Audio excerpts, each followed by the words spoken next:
So ayan guys, we made it to Mount Mayon volcano in Albay. Here we are. Very good. Right behind us, over there. Ayan siya. Kasama kami dalawa ngayon. Ayan, after how many hours of travel? Diba? We made it.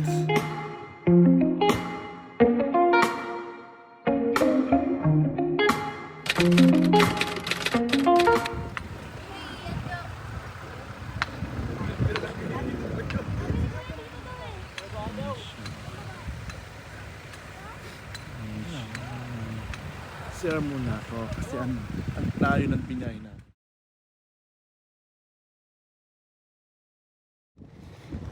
So ayun kami ayun ang volcano right there. Volcano to naman. Yan ang Mayon right there.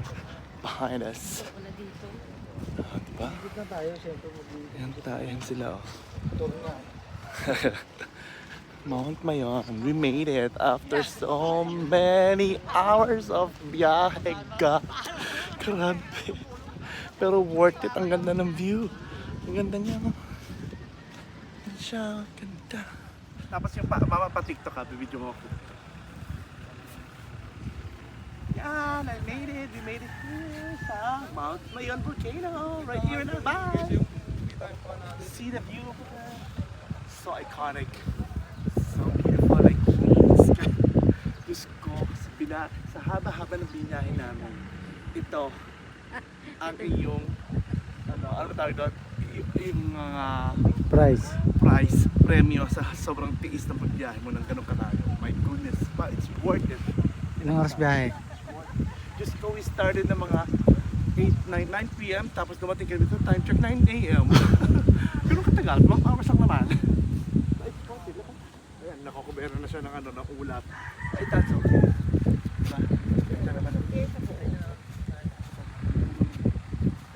Surreal.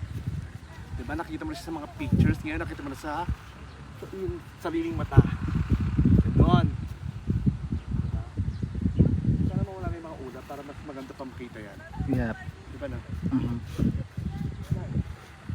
Ganda. Ganda. Ganda. 1, 2, 3, go. Dahan-dahanin mo naman yung pagtaas. Dahan-dahan nga lang yun. Dahan-dahan na pag ganun, pupunta ako dito.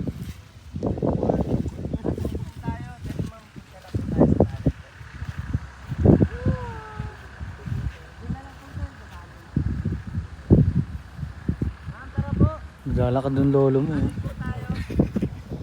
Yes. So we're going to our next destination, which is ano daw? Ano din next destination? Japanese tunnel. Oh, di wow. Makakita ka ng mga chinket at chinita. Ah, di wow. Ang ganda yan.